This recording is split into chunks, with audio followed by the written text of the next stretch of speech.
For centuries, the sideshow, usually called a freak show, was a part of nearly every carnival, fair, and traveling circus. No matter if it was called a freak show or sideshow or its attractions were called freaks or monsters, it was a uniquely American experience that didn't originate in America, having been a harsh staple of entertainment since medieval times. It was a stage of cruelty, and many of its stars were people born into circumstances they never asked for. In this video, we're going to take a look at the 15 circus freaks that left the world speechless. Let's begin this list with number 15, Joseph Merrick. In the eyes of the public, Joseph was nothing but a monster. Well, they couldn't have been more wrong. Those who truly knew him described a gentle, thoughtful soul. Though his condition made speaking difficult, he was bright and articulate. After his touring days ended and he could no longer support himself, he lived in a custom-built hospital room. His life was achingly solitary, softened only by rare visits and gifts from actresses like Marge Kendall and even the Princess of Wales. Joseph longed for nothing more than to be treated like anyone else. That desire, some believe, may have played a role in his death. Because of his head's immense weight, he had to sleep upright with his chin to his chest.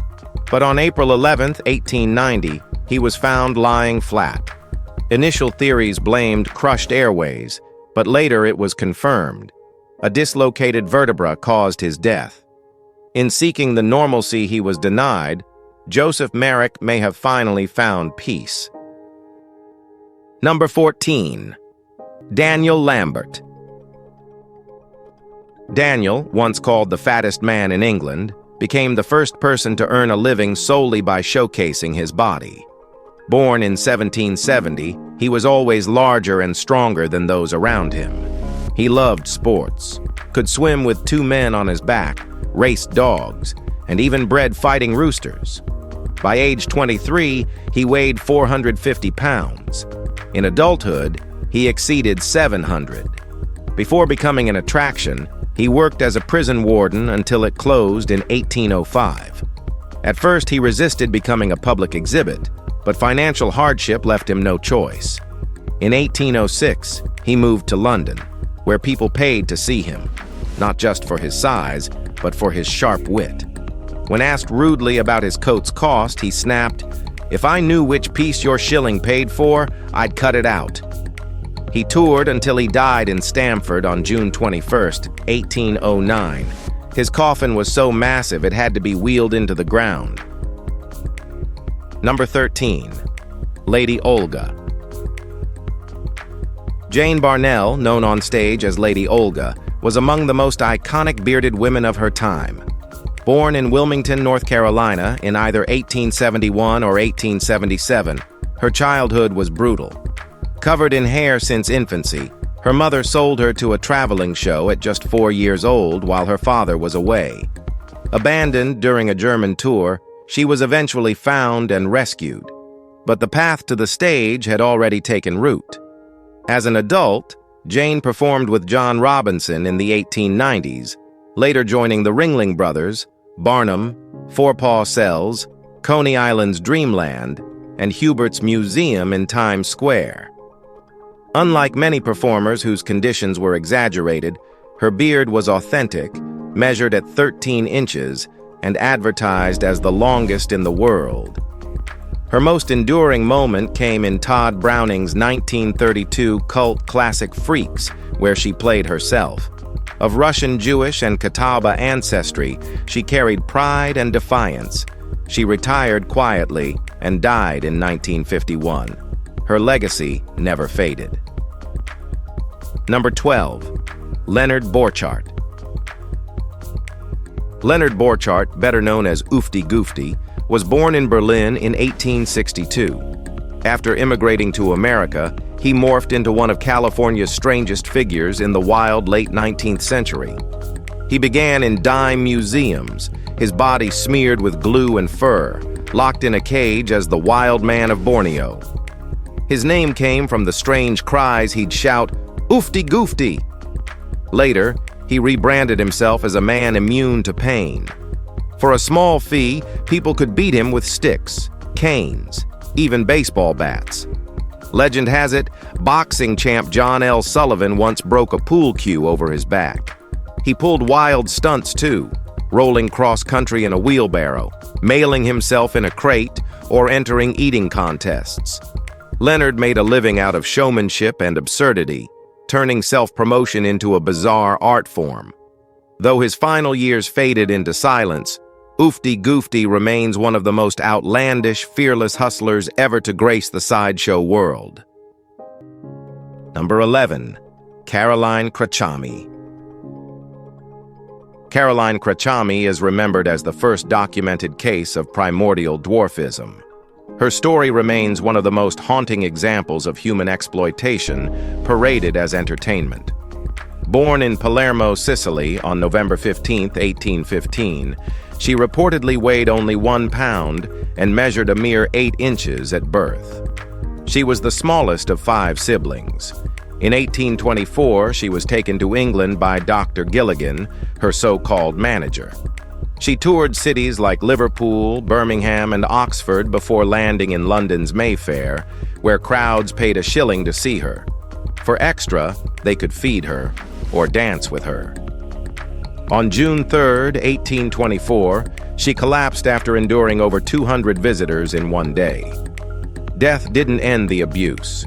Gilligan sold her body to anatomist John Hunter for $500. Later studies revealed she was likely just 3 years old, not 9, and Irish, not Sicilian. Today, her skeleton still stands in London's Hunterian Museum, beside the Irish giant Charles Barne, his towering frame watching over her still. Number 10. Jeannie Tomaini. Among unforgettable circus performers, few stand out like Jeannie. Born without legs, she refused to let her condition define her life.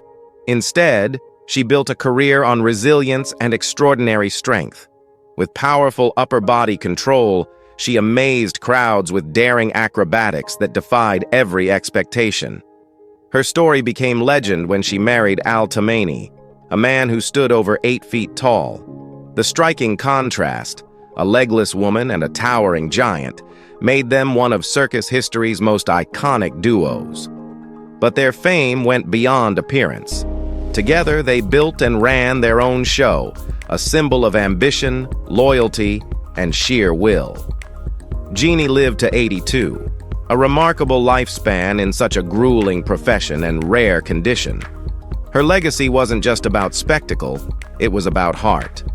Those who knew her remembered not just her performances, but her warmth. She uplifted her fellow performers and proved, time and again, that strength has nothing to do with legs and everything to do with spirit. Number 9. America's Siamese Twins. Mary and Margaret captivated attention from the day they were born in 1912 in Massachusetts. Conjoined at birth but healthy, intelligent, and joyful, they made headlines long before stepping into the spotlight. By 14, they launched a vaudeville career, singing, dancing, and playing piano in perfect harmony. Billed as America's Siamese Twins, they toured with Ringling Brothers, Barnum, and Cole Brothers, performing across the U.S. and Europe. Audiences came for the rarity, but stayed for the artistry. Their chemistry was seamless, their talent undeniable. In their 30s, they stepped off the stage and chose quiet over spectacle. Back home, they opened a small shop and sold handmade crafts, embracing the normalcy once denied to them. Mary and Margaret never separated, living in deep partnership until 1967. Their legacy isn't one of pity, it's one of power. They turned what many would see as a limitation into a shared force. Number 8. Máximo Valdez Núñez. Máximo and his sister Bartola were born in Mexico with microcephaly, the children of peasants, Inocente Burgos and Marina Espina. Their lives were stolen early. A trader named Ramon Selva took them from their mother under the false promise of medical help, only to sell them to a showman named Morris. Barnum later acquired them, rebranding them as the Aztec Children. Small, childlike, and minimally verbal, they were passed off as sacred relics of a lost civilization. In 1840s America, obsessed with archaeology, the lie worked. Pamphlets claimed they were discovered in an ancient temple. They met President Fillmore, performed for European royalty, and stood in Buckingham Palace. Later renamed the Aztec Lilliputians, they were forced into a fake wedding in London, framed as an ancient custom. Their careers faded, and by 1901, the spotlight vanished. Maximo and Bartola didn't choose this life. They became symbols, not of wonder, but of a darker truth. That curiosity often masks cruelty. Number 7. The Marked Man. Jack Dracula's face was a living mural, every inch tattooed, a man-turned-myth. Born Martin Semnak in 1935 in Brooklyn, his fascination began at Coney Island in 1954 with a single tattoo. By year's end, he had nearly 30. Eventually, more than 400 designs covered his skin, from arms to face. That obsession made him a natural for the sideshow world. He worked with Hubert's Museum, Ringling Brothers, Dave Rosen's Wonderland, and countless smaller acts. Sailor towns like New London, Connecticut, embraced him. But Jack's presence went beyond the stage. He slipped into pop culture too, appearing in the 1976 cult film The Witch Who Came from the Sea. To some, he was terrifying. To others, magnetic. To Jack, the tattoos weren't rebellion. They were identity. They weren't about attention. They were about being seen. When he passed in 2011, he left behind not just ink, but a legacy etched into sideshow legend, reminding the world that art and self can be one and the same. Okay, now let's head over to number 6, Rita and Cristina Parodi. Rita and Cristina Parodi were born in Sassari, Italy, to Maria Teresa Parodi, a mother of 8, already worn down by life.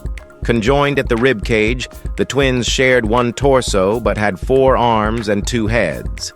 Cristina was the stronger one. Rita was frail from the start. Their parents took them across Italy, then to Paris, promoting them as Rita Cristina, l'enfant bicéphale. Though authorities banned public shows due to their age, the family continued private exhibitions for doctors and journalists. Conditions were cold, rough. In 1829, Rita developed bronchitis. She died at just 8 months and 20 days. Moments later, Cristina gave one final cry and followed her sister. Doctors performed an immediate autopsy, discovering mirrored organs, a malformed heart, and a shared liver. Their skeletons were displayed in Paris. Their story, brief and brutal, lives on in medical journals and even in the writings of Balzac, a stark reminder that some were born into spectacle before they had a chance at life. Number 5. Betty Broadbent. Betty Broadbent, born in Philadelphia, became one of the most celebrated tattooed women the world ever saw. As a teenager working as a nanny in Atlantic City, she befriended tattoo artists who encouraged her to turn her body into a living gallery. Across a 40-year career, she gathered 565 tattoos, covering nearly every inch of her skin. She performed with Ringling Brothers Barnum and Bailey, Cole Brothers, and Sells Floto circuses. She appeared in John Hicks's Strange as It Seems at the 1939 World's Fair and even rode in Wild West shows, guiding horses and bulls with effortless command. Audiences admired her not only for the astonishing artwork, but for the elegance with which she carried it. After retiring to Florida in 1967, she became the very first inductee into the Tattoo Hall of Fame in 1981. She was super unique. Number 4. Yvonne and Yvette MacArthur. Doctors doubted them from the moment Yvonne and Yvette entered the world in 1949, conjoined at the tops of their skulls. Predictions were cold. They'd never walk, never learn, never live the lives they deserved. They proved every voice wrong. Their IQs were above average, and they learned to walk independently. For 6 months, they briefly joined a sideshow to cover crushing medical expenses, touring with the Royal American Circus. But their real spotlight wasn't under canvas, it was in gospel halls. They traveled the country singing with harmonies shaped by a bond only they could understand. By 1987, they were living peacefully in their own apartment, quietly dismantling every limitation ever placed on them. In 1992, tragedy came suddenly. Both sisters died and were found 2 weeks later. Yet their story remains anything but tragic. It echoes with resilience, faith, and devotion. Two sisters who carried each other through every battle and turned survival into a lifelong triumph. Number 3. The Octoman. Rudy Santos entered the world in 1953 in the Philippines with one of medicine's rarest conditions. In the circus circuits of the 1970s and 80s, he became known as Octoman, the performer with 4 arms and 3 legs. His condition came from a parasitic twin fused into his body. From it grew an additional leg, 2 extra arms with shoulders, a second set of nipples, and even an undeveloped head with an ear and a patch of hair. His remaining leg folded sharply at the knee, forcing him to walk on crutches. In 2008, surgeons offered to remove the remnants, but Rudy declined, tied by poverty and an emotional bond to the features that shaped his identity. Fame dimmed in the late 80s, and he stepped away from the spotlight, choosing quiet over spectacle. In 2023, he died from a stroke, survived by his great-niece Emma Leftwich. Number 2. Clementine Delate. Clementine remains France's most renowned bearded woman. Born in Lorraine, she was noticeably hirsute by her teenage years, though she initially tried to hide it. In 1885, at 20, she married a local baker and opened a cafe with him. When a carnival passed through town in 1900, Clementine saw their bearded lady and confidently declared she could grow a better beard, and she did. The couple leaned into the curiosity, renaming their shop Le Café de la Femme à Barbe. Postcards of Clementine behind the counter sold quickly, and as demand grew, she began touring Europe, appearing in cabarets, circuses, and museums. She famously turned down an American tour.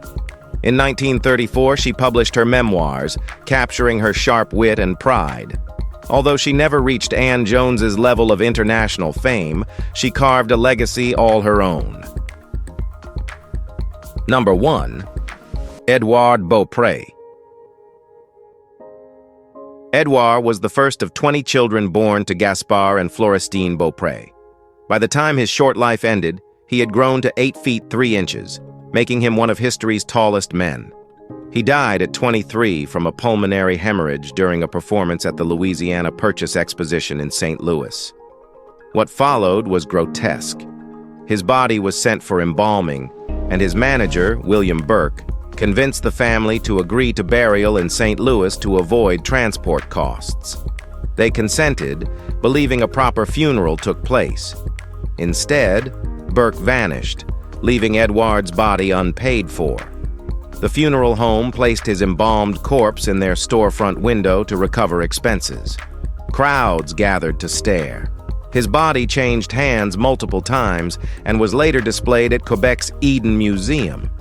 In 1907, it was found stored in a shed. Dr. Louis Napoleon Delorme mummified him for university display. In 1990, thanks to his nephew, Edouard was finally cremated and laid to rest with dignity. If you enjoyed this video, please like and subscribe. Thanks for hanging with us. We'll see you soon.